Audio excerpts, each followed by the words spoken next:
Inisa-isa naman ng komite ang mga paksa na magpapaigting sa pagbibigay sa serbisyong pangkalusugan sa publiko. Ang buong detalye ihatid sa atin ni Carms Moglioan. Carms?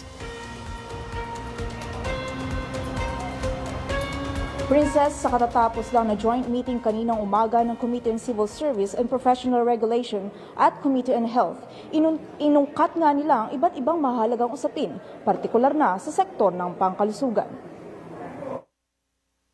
Isa sa mga maingat na tinalakay ay ang dalawang mahalagang regulatory framework ng health sector, ang Medical Act at Psychology Professionalization Act na minsan nang napag-usapan sa nagdaang Kongreso. Ayon kay Chairperson Laarni Lavin Roque, layo nito na palakasin ang ating health workforce sa pamamagitan ng pag-aamyenda ng mga lipas na probisyon. Binibigyang pansin rin ito ang pagtugon sa kasalukuyang pangangailangan ng mga medical at mental health professionals, kasama na ang proseso ng pagkuha ng health practitioner license. May mga kumatwiran naman at sumang-ayon sa mga naging talakayan sa komite.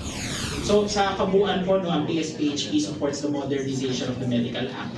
But we urge the Congress to ensure that the Final Physicians Act is unmistakably for primary health care. Para hindi lamang po siya regulatory law, pero siya po yung batas na magbibigay sa atin talaga ng tunay na kalusugan para sa Pilipinas. Sa kabila ng iba't ibang mungkahi, nakatuon lang ang mga mababatas sa pagpapalawig ng Universal Healthcare Law nang sa gayon ay mapagsilbihan umano nila ng maayos ang sambayanang Pilipino. Para sa totoong balita sa Bagong Pilipinas, Carms Moglioan, Congress News.